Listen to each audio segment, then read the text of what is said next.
brought to you by Candid Dusting Powder and American Pistachios. Candid dusting powder redness, irritation, sweat rash और fungal infection जैसे 4 skin problems का एक expert solution. अब रहो unstoppable candid dusting powder के साथ। आजा मेरी बेटी, मुझे मैं तुझसे मिलना आया हूँ। मेरी बेटी, मेरी बच्ची मेरी गई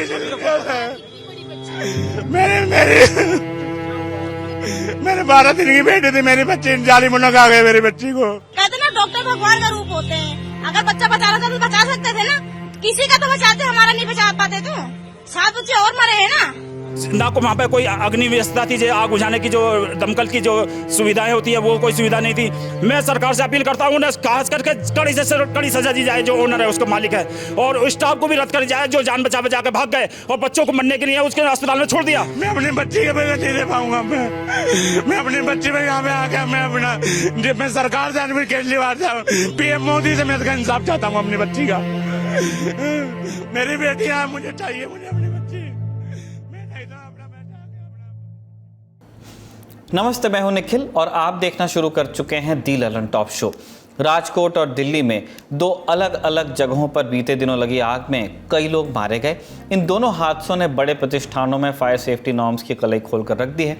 आज बड़ी खबर में हम इन दोनों हादसों पर विस्तार से बात करेंगे। साथ ही बात करेंगे बीते दिनों हुए एक और हादसे में आए अपडेट्स पर भी। पुणे कार हादसे के ये अपडेट्स होंगे। इन खबरों पर बात शुरू करने से पहले रोज की तरह सुनते हैं दिन के 2 बड़े चुनावी बयान। हमें बहुत आत्मविश्वास है कि 4 जून को सरकार बदलने वाली है और बदलाव का वक्त आए हैं जनता के मन में। अंत में तो लोकतंत्र में जनता ही तय करेंगे। मुझे पता नहीं कि 1 जून के बाद एग्जिट पोल्स में क्या कहेंगे, मैं उनको सुनने वाला नहीं हूँ ज़्यादा, क्योंकि मुझे मालूम है कि हमारे देश में जो लोग पोलस्टर्स को कहते हैं, जो लोग असलियत बूथ में करते हैं, वो शायद अलग हो सकता है। लेकिन जून 4 को जब आंकड़े निकलेंगे, मेरे ख्याल में हमारे इंडिया गठबंधन के लोगों बहुत संतुष्ट रहेंगे और आप लोग को सरकार में बहुत बदलाव देख सकेंगे। अगर बारी बारी 5 साल प्रधानमंत्री बन गए ना, तो वो 5 साल में क्या काम करेंगे मैं बता देता हूं। पहले साल में धारा 370 को वापिस लाएंगे, दूसरे साल में ट्रिपल तलाक वापिस लाएंगे, तीसरे साल में पीएफआई पर से बैन उठा लेंगे, चौथे वर्ष में आतंकवादियों से बातचीत करेंगे और 5वें साल में राम मंदिर पर बाबरी ताला लगाने का काम करेंगे। बाबरी ताला। अब बड़ी खबर शुरू करते हैं।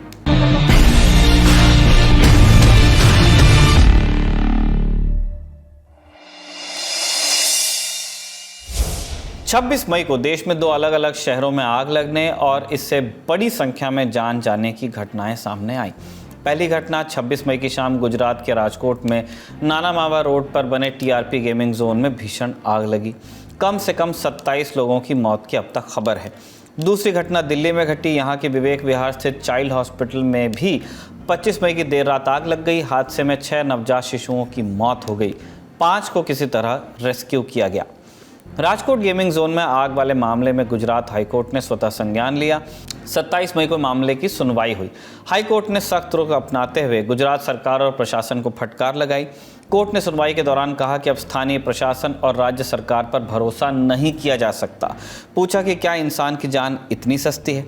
क्या नागरिकों की सुरक्षा कभी प्राथमिकता रही है या नहीं? इंडिया टुडे की रिपोर्ट के मुताबिक सुनवाई के दौरान राज्य सरकार की तरफ से पेश वकील मनीष लव कुमार शाह ने माना कि शहर में 2 और गेमिंग जोन्स को संचालित करने की परमिशन भी नहीं थी। कहा कि जांच करने और 72 घंटों के अंदर रिपोर्ट फाइल करने के लिए एक स्पेशल टीम का गठन किया गया है। इस पर कोर्ट ने कहा कि हम अब राज्य सरकार पर भरोसा नहीं कर सकते। क्या आपने आंखें मूंद ली थी? क्या आप सो गए थे? लापरवाही के चलते लोग मर रहे हैं। कोर्ट को बताया गया कि शहर में कुल 34 गेमिंग जोन्स हैं, जिनमें से 3 के पास फायर डिपार्टमेंट से एनओसी नहीं मिली। ये एनओसी अनिवार्य होती है, जबकि इसमें मॉल के अंदर बने मिनी गेमिंग जोन भी शामिल होते हैं। सफाई में कहा गया कि फायर सेफ्टी सर्टिफिकेशन से जुड़ी सुनवाई 4 साल से रिजॉल्व नहीं हुई है।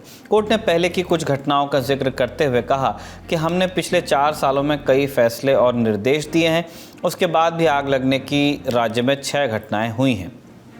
कोर्ट ने इस घटना के लिए राजकोट म्युनिसिपल कमिश्नर को जिम्मेदार माना, कहा कि उन्हें सस्पेंड किया जाना चाहिए, पर हम उन्हें एक मौका देना चाहते हैं।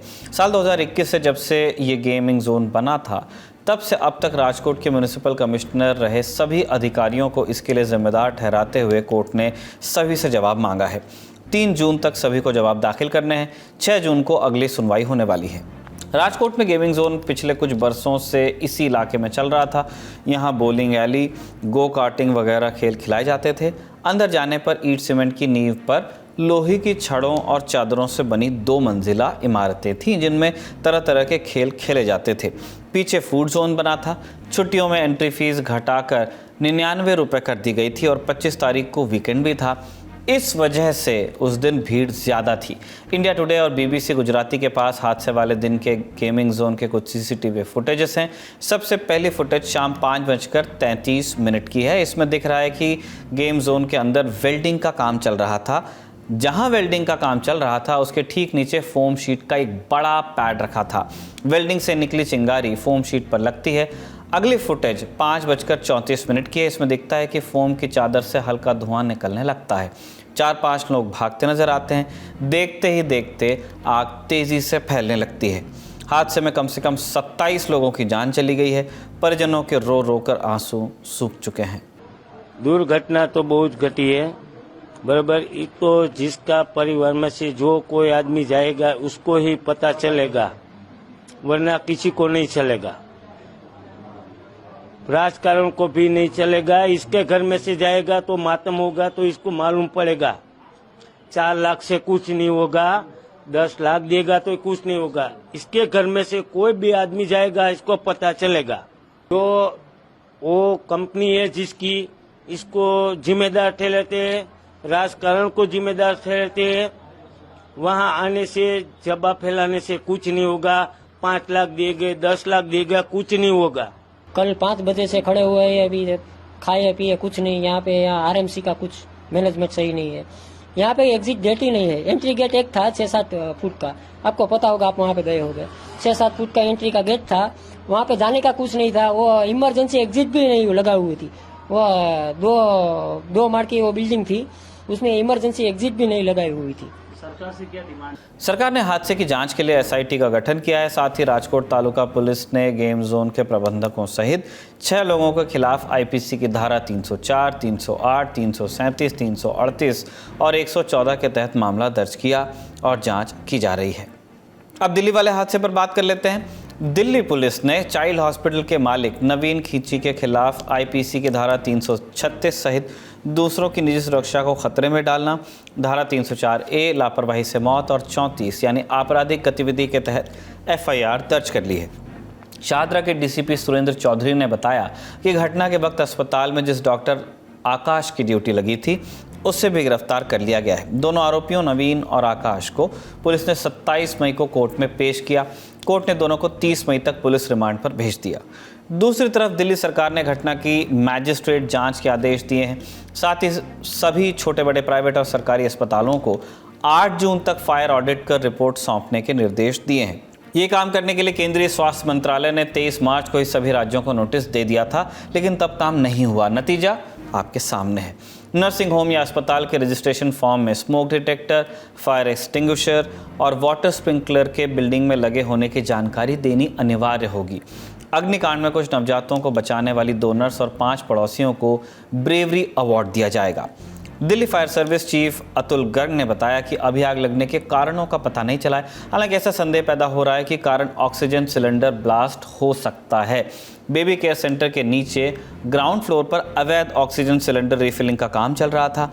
अब दिल्ली पुलिस ने इस मामले में बेबी केयर सेंटर के मालिक डॉक्टर नवीन को गिरफ्तार किया है। साथ ही साथ जब ये हादसा हुआ उस वक्त बेबी केयर सेंटर में काम कर रहे डॉक्टर आकाश को भी दिल्ली पुलिस ने गिरफ्तार किया है।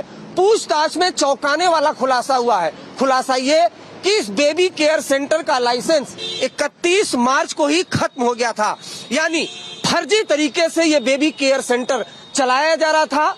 फायर की एनओसी भी इस बेबी केयर सेंटर के पास नहीं थी। अगर आप देखें तो एंट्री एग्जिट गेट इस बेबी केयर सेंटर में लगभग ना के बराबर यानी पतली गली है।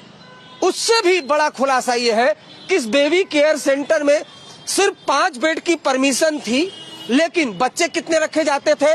25 से 30।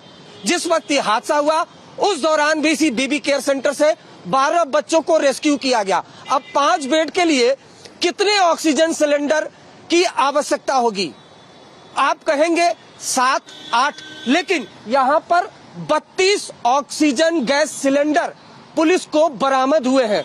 यानी यहाँ पर अवैध तरीके से ऑक्सीजन सिलेंडर की रिफिलिंग का काम चल रहा था। जिन लोगों ने अपने नवजात बच्चों को खो दिया उनका रो रो का बुरा हाल है। मेरे क्या हुआ? 15 तारीख को हुई थी मेरी बेटी। मेरे 12 दिन की बेटी थी। मेरी बच्ची जाली मुन्ना खा गए मेरी बच्ची को। मेरी अपनी बच्ची से मिलना आया हूँ मेरी बेटी से। मैं बेटा पे मैडम मुझे कोई जानकारी नहीं दी गई। मैं तो कल आया था। मैं रात में 11:30 बजे जब यहाँ लगी मुझे नहीं पता कुछ भी। अब मैं यहाँ पे जब मुझे कुछ भी नहीं पता चला तो मैं यहाँ पे मेरे दोस्त ने कॉल करी वहां से मुझे नेहरू यार्ड से 12 बजे करीब। मैं अपने बच्चों को लिए चीज भी दिलाने जा रहा था। अब वहां से जब पहुंचा मैं यहाँ पे तो देखा यहाँ पे आने के बाद उन्होंने कहा अपनी तुम बेबी केयर गए क्या? मैं कहा बेटा भाई मैं तो नहीं गया वहाँ पे बेबी केयर के अंदर। मैंने उन्होंने पूछा आप वहाँ पे जाके देखो पहले जाके। मैं वहाँ पे आया हूँ। यहाँ पे आने के बाद देखा तो पूरा सब उड़ा पड़ा है। कहते ना डॉक्टर भगवान का रूप होते हैं। अगर बच्चा बचा रहा था तो बचा सकते थे ना। किसी का तो बचाते, हमारा नहीं बचा पाते। तो 7 बच्चे और मरे हैं ना, क्या जवाब देंगे? उनके माँ बाप को क्या जा रहा है बताओ? इस मामले पर दिल्ली के मंत्री सौरभ भारद्वाज ने क्या बताया, आप वो भी सुनिए। इस अस्पताल के जो ओनर हैं वो एक और इसी तरीके का अस्पताल पश्चिमपुरी में भी चलाते हैं और इनके ऊपर अलग अलग मामलों में 2 बार मुकदमा दर्ज हुआ है और वो मुकदमे करकरडूमा कोर्ट और 30 हजारी कोर्ट में इनके खिलाफ चल रहे हैं। एक सरप्राइज इंस्पेक्शन की थी, उसके अंदर कमियां पाई गई थी तो इन पे मुकदमा दर्ज किया गया था और एक बार ये बिना रजिस्ट्रेशन के एक अस्पताल चलाते हुए पाए गए थे तो भी इनके ऊपर एक मुकदमा दर्ज किया गया था और हमें उम्मीद है कि उन मुकदमों में भी जल्द फैसला आएगा तो इनके ऊपर सजा भी जो है वो हो सकेगी। हादसा नहीं, ये साजिश है और अरविंद केजरीवाल, सौरभ भारद्वाज स्वास्थ्य मंत्री और उनका भ्रष्ट प्रशासन इसके लिए जिम्मेदार है। आपको हैरानी होगी जान के कि 2021 मार्च में इस हॉस्पिटल की मंजूरी नहीं दी जा रही थी, लेकिन उस समय के medical superintendent nursing home RN दास उन्होंने जानबूझ के इसकी फाइल को परसू किया और 9वें महीने में इसको अनुमति दी। उस हॉस्पिटल में 5 बेड की क्षमता थी, अनुमति दी गई 10 बेड की, बच्चे निकले 12, जो बताया जा रहा है ज़्यादा भी हो सकते हैं। तो अपनी क्षमता से ज़्यादा बच्चे कैसे ले लिए? और जब उसके नियम कायदे पूरे नहीं थे तो क्या कारण है कि उसको परमिशन दी गई? कारण सिर्फ एक है, भ्रष्टाचार। बड़ी खबर यहीं तक, अब चलते हैं सुर्खियों पर।